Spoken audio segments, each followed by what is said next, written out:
Hey guys, Musa here, and today I'm bringing you my Week 2 Seattle Seahawks versus New England Patriots game recap. Now, without a further ado, let's get started. Now, offensively, well, in the passing game to be exact, not that impressive from Jacoby Brissett, throwing 27 passes to 15 completions, 149 yards to one touchdown, and no interceptions. Although good thing he got no interceptions and good thing he got a touchdown. But I think he could have gotten a bit more yards and maybe one more touchdown in this game. Obviously, the pressure Seattle gave on him as he got sacked 3 times and 24 yards lost in this game. Realistically, I think he could have done a little bit better. When it comes to the run game, the stars, obviously, Antonio Gibson and Ramondre Stevenson, as Antonio Gibson got 11 carries for 96 yards, and his longest was 45 yards. Ramondre got 21 carries, 81 yards, and a touchdown with his longest carry being 18 yards. Now, when it comes to the running backs, they did an amazing job for the Patriots. They did what they needed to do, and I knew Ramondre and Gibson would most likely do their jobs, and that's what they did. When it comes to the receiving game, their top receiver was Hunter Henry. The tight end was just outstanding. Jacoby could find them basically anywhere, and that was very good for Jacoby Brissett and the New England Patriots. Now, the question is, what about the other guys? Jalen Poor, KJ Osborne, and Austin Hooper each got 1 to 2 receptions out of 3 to 1 attempts, while Hunter Henry got 12 targets and a 35-yard long pass. And to be honest, even though it was Jalen Polk who got that touchdown for the Patriots receiving, I think that they still did a very good job in the offense when it comes to the receiving game and the run game. When it comes to the passing game, and by passing game, I don't mean the receivers, I mean the quarterback himself. I think that 100% Jacoby could have done better. Now, defensively, star of the game, Kyle Duggar with 9 tackles, 8 solo tackles, a sack, and 3 tackles for loss, hitting the quarterback once in the game. Right behind him, you got cornerback Jonathan Jones along with Christian Gonzalez, 8 tackles for Jones and 7 for Gonzalez. For McMillan and Jennings along with White, 6. And also we had another tackle for loss for Keon White as well. We had a pass defense from Marcus Jones and 6 tackles along with Jabril Peppers, who also got 6 tackles. Jelani Tavai got 4 tackles in this game, along with Daniel Ukwele. I don't know if that said that correctly. Jeremiah Parhams, very good, getting to the quarterback, getting 1 QB hit, along with Daniel Ukwele. I'm hoping I said that correctly. And then 1 tackle for Joe Cardona, Davian Godcho, Jalen Hawkins, Josh Uche, Marco Wilson, Dietrich Wise, and Christian Ellis. In total, 74 tackles, 46 solo tackles, 3 sacks, 4 tackles for loss, 4 passes defended, 7 QB hits on the day for the New England Patriots defense. This defense did what they needed to do, but they could not finish it off completely. Obviously, Seattle came in overtime, and, well, their offense really spoke for the Seahawks that day. But realistically, their defense still did a very good job keeping Seattle in check.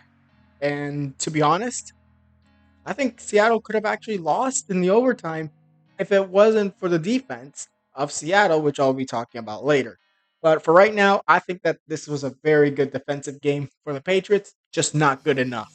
Now, going on to the Seahawks. Excellent game from Geno Smith. 33 completions out of 44 passes, 327 yards passing, 1 touchdown, no picks, only sacked 3 times for a loss of 15 yards. An amazing game for Geno Smith. He is bombing here. He bombed, getting us that game. I don't know if it was a game winning, I don't remember. But that touchdown he got in last week against Denver, and now this game where he led us downfield, so a game-winning field goal could be scored by Jason Myers. Honestly, I think that this team did an amazing job. Run game wise, though, we did not as good as last week. Obviously, Charbonnet started since Walker was out. We got 14 carries, 38 yards, a touchdown on the day.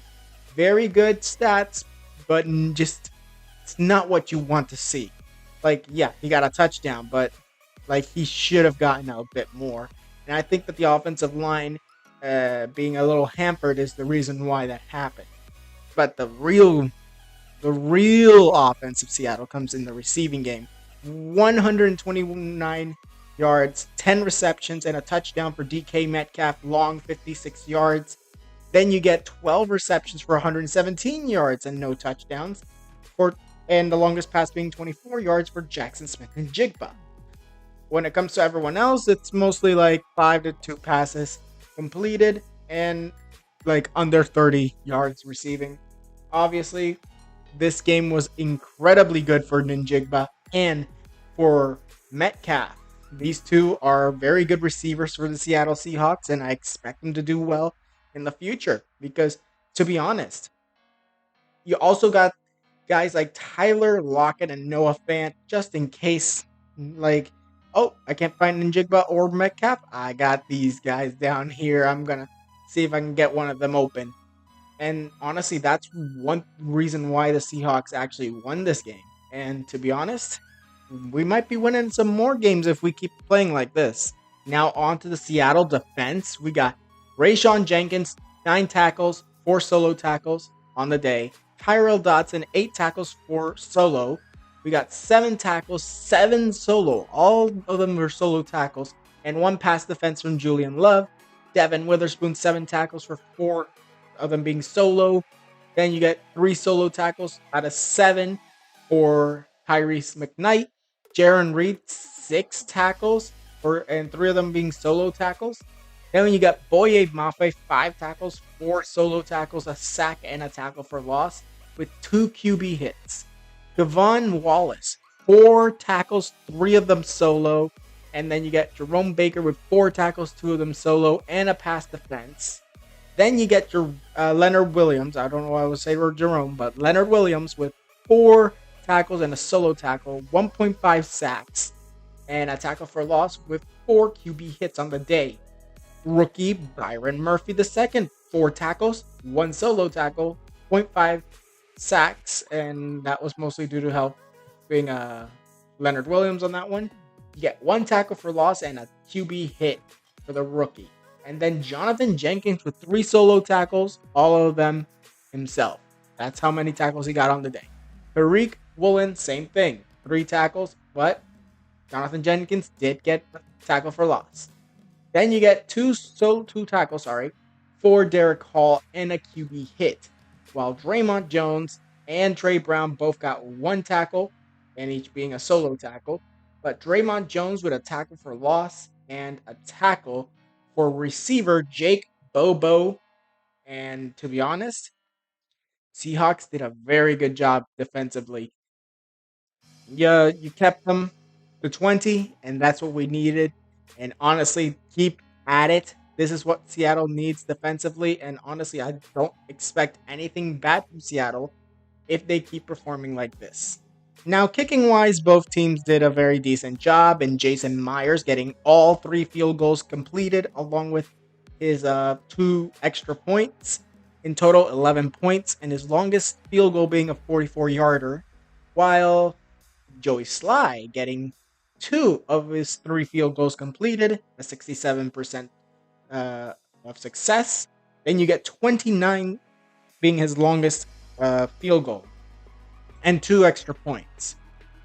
8 points in total. Obviously, Myers won that, but I'm just going to say this. Meyer has a very good leg, and I think that leg is going to take him to even greater heights in the future as a kicker for the Seattle Seahawks. He has been in Seattle for a while after his time in New York, and ever since, he's been automatic. Now, in conclusion, you get the first quarter ends in the 7-all. Then you jump up the 13 to 17 at halftime to then tie it up winning all in the fourth quarter, to then Seattle stopping the Patriots, and then Seattle gets the game winning field goal. And that's honestly what I want to see from Seattle. I don't want to see any more of Seattle messing up uh like they did last year. Like honestly, the years before they've been messing up, that some things that are really simple that could have gone their way didn't go their way. And that's what I think they should really work on during this season. Now, that was it for this video. Tell me what you guys think in the comments below.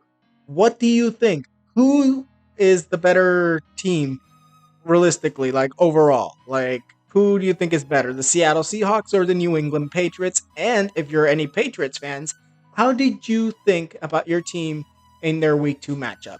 Now, like this video if you liked it, subscribe and hit the notification if you want more videos, and I'll see you guys next time.